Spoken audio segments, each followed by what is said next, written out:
Rich Rise and Beautiful Souls. This is Empress B, aka Nyra Monroe, and this is Rooted with Nyra. I have not done a story time in a long time, so here we go. Today, let's talk about it. Not sure of the year. It might have been 2019, 2020. I'm not really sure, or it could have been after that. But I do know it was around that time. I have a cousin who was a little bit younger than me. We basically grew up together.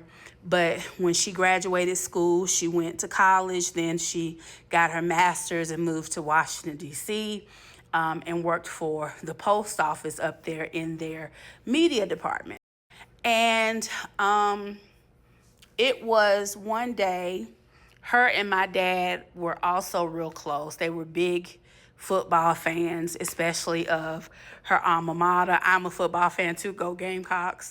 And she had created a group on Facebook that had thousands of members that supported the Gamecocks and a lot of their sports department.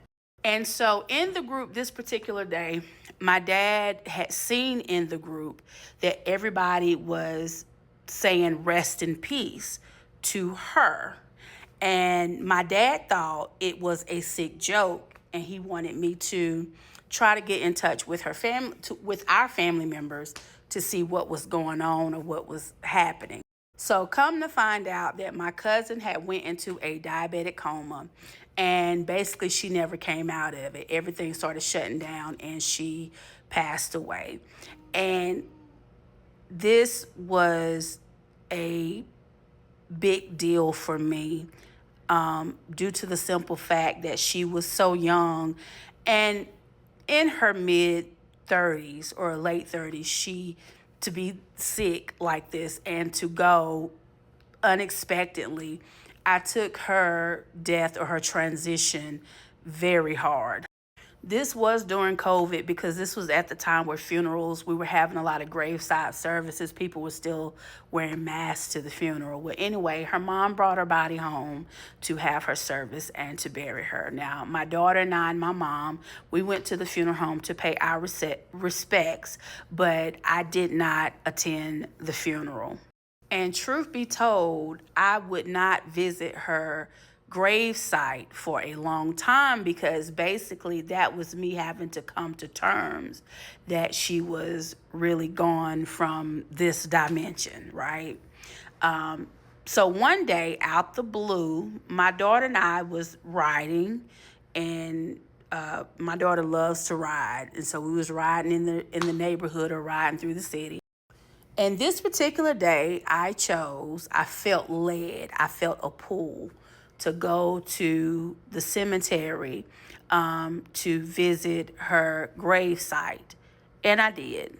When I went, I paid my respects. I left an offering on her headstone, and I talked to her. I talked to her about our family members. I talked to her about how much I missed her. I talked to her about the Gamecocks and how they were doing this year during the season, the football season. I talked about a lot.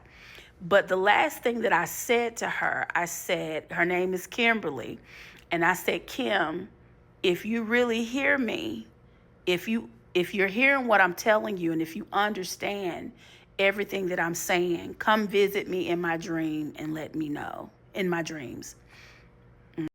And that particular night, I had a dream. I had a dream, and I knew in the dream that I had traveled. Because if you notice in some of your dreams when you're going places, the atmosphere looked totally different, or almost looked like you have went into another timeline, or the way the color looks, it could be looking like it's, I know in Stranger Things, they will call it the upside down or something like that. It looked like it was a totally different dimension and world. But anyway, I remember in this dream, I was at the exact same cemetery, but it looked to me like heavenly. It looked like there was a glow, very pure, a lot of light, peaceful.